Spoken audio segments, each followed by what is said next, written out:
नमस्कार दोस्तों, आज का खुलासा न्यूज में आपका स्वागत है। मैं हूं नदीम अहमद और आइए डालते हैं एक नजर 8 नवंबर की खबरों पर।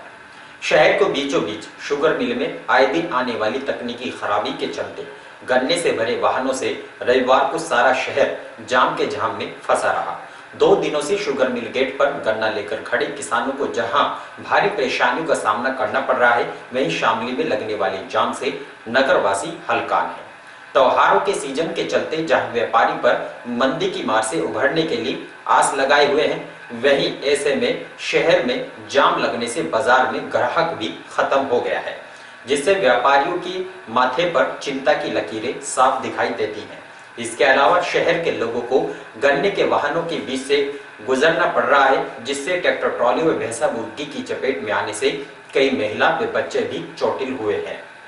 लोगों का कहना है कि हर वर्ष गन्ने के वाहनों से लोगों को भारी परेशानियों का सामना करना पड़ता है, लेकिन इस ओर कोई भी नेता या प्रशासनिक अधिकारी ध्यान देने के लिए तैयार नहीं है। दिन भर शहर में लगे जाम को देखते हुए यातायात पुलिसकर्मी भी फैल रहे। कई वाहनों का रूट डाइवर्ट करते हुए वाहनों को शहर के बाहर से निकाला गया। गत 5 नवंबर को शुरू हुई शामली शुगर मिल में आए दिन तकनीकी खराबी के आने से शुगर मिल नहीं चल पा रहे हैं, जिससे 3 दिनों शामली शुगर मिल मात्र कुछ चंद घंटे ही चल सकी है, जिस कारण शुगर मिल में गन्ना लेकर आने वाले किसानों को भारी परेशानियों का सामना करना पड़ रहा है। पिछले 2 दिनों से खराब शुगर मिल शनिवार देर रात्रि थोड़े समय के लिए चली, लेकिन रविवार सवेरे अचानक खराब हो गई, जिसके बाद शुगर मिल गेट पर गन्ने से भरे वाहनों की लंबी लंबी कतारें लग गई। यही नहीं, शुगर मिल व प्रशासनिक अधिकारियों द्वारा शामली शुगर मिल में गन्ना लेकर आने वाले किसानों को शहर के बाहर न रोके जाने से गन्ने से भरे वाहनों की लाइनें मिल रोड से लेकर हनुमान रोड, अस्पताल road, Agrasen park road, Verma market, Vivendra college road, फव्वारा चौक व सुभाष चौक से लेकर धीमानपुरा तक लग गई, जिससे यातायात पूरी तरह से प्रभावित रहा। रविवार सवेरे जब लोग घरों से बाहर निकले तो उनको सड़क पर खड़े गन्ने के वाहनों से लगे जाम से 2-4 होना पड़ा। इसके अलावा 2 दिनों से गन्ना लेकर शुगर मिल गेट पर खड़े किसानों को भी परेशानियों का सामना करना पड़ रहा है। आगामी दीपावली पर्व को लेकर बाजारों में त्योहारों का सीजन चल रहा है। ऐसे में जहां व्यापारी भी मंदी के दौर से उभरने के लिए आस लगाए बैठे हैं, लेकिन शहर में लगने वाले जाम के कारण बाजार में ग्राहक गायब हो गए हैं, जिससे व्यापारी के माथे पर चिंता की लकीरें साफ दिखाई दे रहे हैं। इसके अलावा शहर के लोगों को गन्ने के वाहनों के बीच से होकर गुजरना पड़ रहा है, जिससे ट्रैक्टर ट्रॉली व भैंसा बुग्गी की चपेट में आने से कई महिला और बच्चे चोटिल भी हुए हैं। लोगों का कहना है कि हर वर्ष गन्ने से वाहनों से लोगों को परेशानियों का सामना करना पड़ता है, लेकिन इस ओर कोई भी नेता या प्रशासनिक अधिकारी ध्यान देने के लिए तैयार नहीं है। दिन भर शहर में लगने वाले जाम को देखते हुए यातायात पुलिसकर्मी भी फैल रहे। कई वाहनों का रूट डाइवर्ट करते हुए वाहनों को शहर के बाहर से निकाला गया। किसान की तो परेशानी है जी। जैसे पिछले सालों में तो जो है कुछ टाइम चलने के बाद ही जो है मिल खराब हो गया था। अब के तो शुरुआती जो है मिल की जो है शुरुआत में से ही जो है खराब है, और किसान तो इतना परेशान हो चुका, विशेष रूप से शामली फैक्ट्री का किसान, कि ये अपने आप को जो है बहुत ही ठगा हुआ महसूस कर रहा है। इसलिए हमारी तो यही मांग है कि इनका सरकार को गंभीरता से विचार करते हुए इसका समाधान जो है खोजना चाहिए, ताकि किसान जो है कुछ है राहत महसूस कर सके। नहीं तो किसान को भाव मिल रहा है, न भुगतान मिल रहा है, और समस्याओं से इस प्रकार घिरा हुआ है कि वास्तव में इसको कोई रास्ता दिखाई नहीं पड़ रहा। इसलिए किसान करे भी तो क्या करे, मजबूर, अपने आप को ऐसा मजबूर पहली बार इस शासन में महसूस कर रहा है कि उसको कोई रास्ता दिखाई दे नहीं रहा। काफ़ी हम लोग प्रयासरत भी है। हमारा तो कहना यही है, जब किसानों का मिल मालिक पैसा नहीं देगा, किसानों को हाई तो लगनी लाजमी है। इसी उस वजह से मिल खराब है। जब मिल मालिक की नियत ही साफ नहीं, मिल मालिक की नियत में खोट है, तो किसान तो बुरा बुला कहेगा ही। जब किसान का बच्चा बीमार है, अस्पताल में भर्ती, उसके पास पैसे नहीं है और किसान के बच्चे की मौत हो जाती है, उससे गम का पार्ट टूट जाता है। जब भी किसानों की हाय लगनी तो लाजमी थी और लगी, और ना मिल चलेगा ये।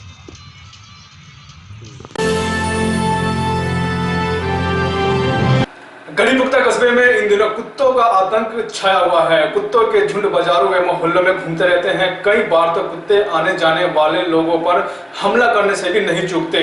कुत्तों की बढ़ती संख्या से कस्बावासियों में डर बना हुआ है। कस्बे वासियों ने नगर पंचायत से आवारा कुत्तों को पकड़कर उन्हें कहीं दूर छुड़वाने की मांग की है।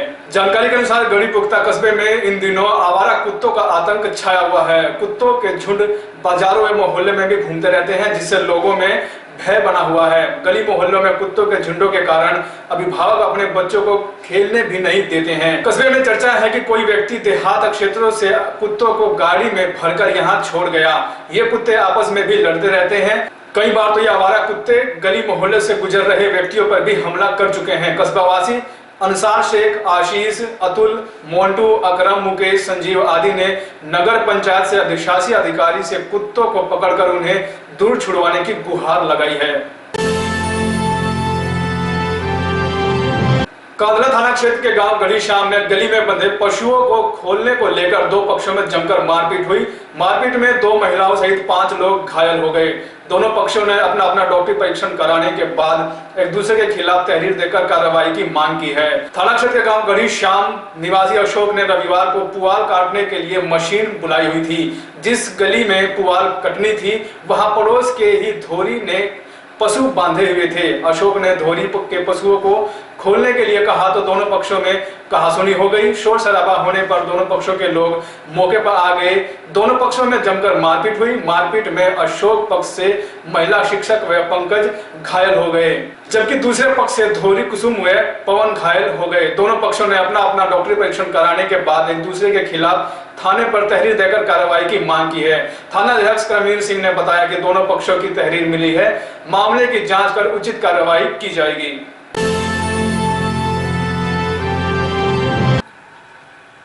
टीम अजय संगल के पदाधिकारियों ने सीएमओ बीबी ढाका से मुलाकात कर त्योहारों के सीजन में बाजारों में कराई जा रही कोरोना जांच को रुकवाए जाने की मांग की।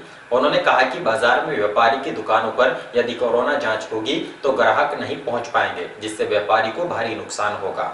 रविवार को टीम अजय संगल के पदाधिकारियों ने जिला योजना समिति के सदस्य निशिकांत संगल के नेतृत्व में सीएमओ डॉक्टर वीपी ढाका से मुलाकात की। इस दौरान उन्होंने बताया कि स्वास्थ्य विभाग की टीम लगातार बाजारों में कोरोना सैंपल ले रही है, जिस कारण बाजारों में दुकानों पर ग्राहकों का आना जाना बंद हो गया है, जिससे व्यापारी को भारी परेशानियों का सामना करना पड़ रहा है।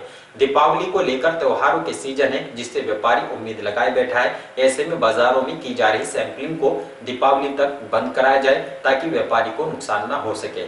इस दौरान सीएमओ ने बताया कि जिन लोगों में कोरोना के लक्षण हैं, उनकी ही जांच की जा रही है। इसके अलावा यदि कोई व्यक्ति जांच कराना चाहता है तो उसकी जांच कराई जाएगी। कोरोना का असर अभी भी बना हुआ है, जिससे सभी को एहतियात बरतने की जरूरत है।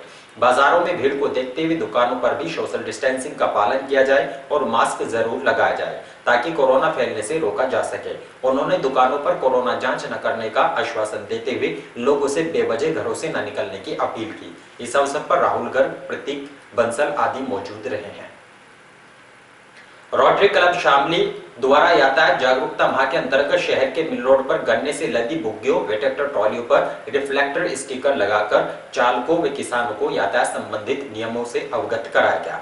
रविवार को रोटरी क्लब के अध्यक्ष गुरमुख सिंह ने बताया कि शुगर मिल में गन्ने को लाने के लिए ज्यादातर भैंसा बुग्गी व ट्रैक्टर ट्रॉली का उपयोग किया जाता है। इन साधनों में प्राय बैंक यानी कि ब्रेक नहीं लग पाते हैं। उचित व्यवस्था न होने के कारण पूरे सीजन में कई एक्सीडेंट हो जाते हैं और कई लोग इसमें चोटिल भी होते हैं। नवंबर माह चल रहा है और इस माह को यातायात सुरक्षा माह के रूप में मनाया जाता है। इसी बात को ध्यान में रखते हुए क्लब द्वारा एक निःशुल्क लाइट रिफ्लेक्टर स्टिकर वितरित शिविर का आयोजन किया गया, जिसके अंतर्गत शामली शुगर मिल में आने वाले भैंसा बुग्गी व ट्रैक्टर ट्रॉली के पीछे रिफ्लेक्टर स्टिकर को लगाकर एक्सीडेंट होने की संभावना को रोकने का प्रयास किया गया है। राष्ट्रीय जाट संघर्ष समिति द्वारा शहर के कमरार रोड स्थित एमएस फार्म में दीपावली मिलन कार्यक्रम का आयोजन किया गया, जिसमें जाट समाज के इतिहास के बारे में बताया गया और समाज में फैली बुराइयों को दूर करने का आह्वान किया गया। रविवार को शहर के कमरार रोड स्थित एमएस फार्म में राष्ट्रीय जाट संरक्षण समिति के पदाधिकारियों द्वारा दूसरा दीपावली मिलन कार्यक्रम का आयोजन किया गया। कार्यक्रम का शुभारंभ बाबा श्याम सिंह, बाबा संजय कालखांडे ने जाट समाज के महापुरुषों को याद कर किया। इस दौरान जाट समाज के इतिहास पर बाहर से आए कलाकारों द्वारा रागनी प्रस्तुत की गई, जिसमें जाट महापुरुषों को सराहा गया। इस दौरान मुख्य अतिथि विपिन सिंह बालियान, देवराज चौधरी व विनोद प्रमुख ने कार्यक्रम को संबोधित करते हुए कहा कि जाट समाज हिंदू, मुस्लिम और सिख तीनों समुदाय में है, जो एक ही माँ की संतान है। जाटों को एकजुट होकर एक मंच पर आने की जरूरत है। ऐसे कार्यक्रमों के माध्यम से सभी को एक साथ आने का मौका मिलता है। मौके पर कार्यक्रम आयोजक परमेंद्र सिंह नंबरदार ने कहा कि समिति द्वारा प्रत्येक वर्ष दीपावली मिलन कार्यक्रम का आयोजन किया जाता है ताकि जाटों को एक मंच पर लाया जा सके और समाज में फैली बुराइयों को दूर किया जा सके। उन्होंने आगामी जिला पंचायत चुनाव में भी जाटों की भूमि पर प्रकाश डाला।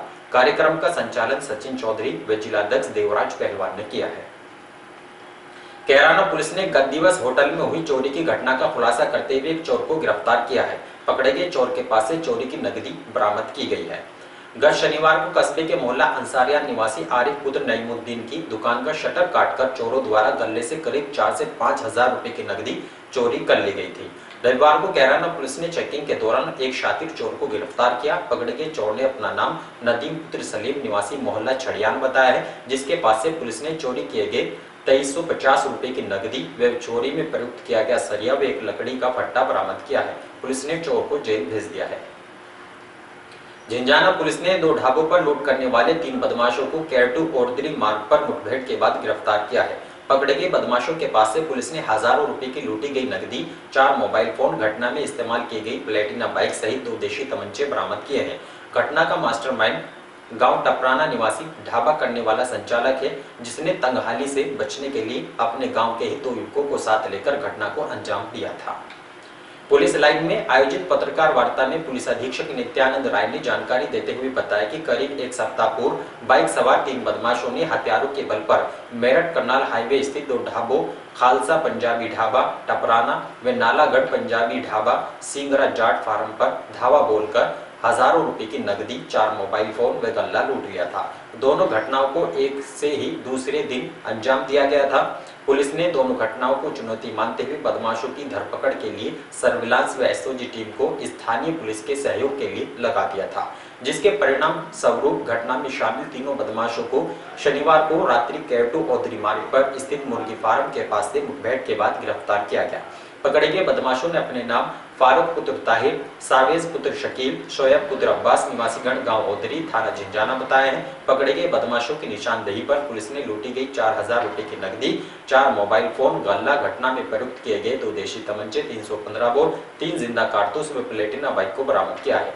पुलिस अधीक्षक नित्यानंद राय ने बताया कि पकड़े गए बदमाश आपराधिक किस्म के व्यक्ति हैं, जिनका आपराधिक इतिहास की जानकारी आसपास जनपदों के थानों में जुटाई जा रही है।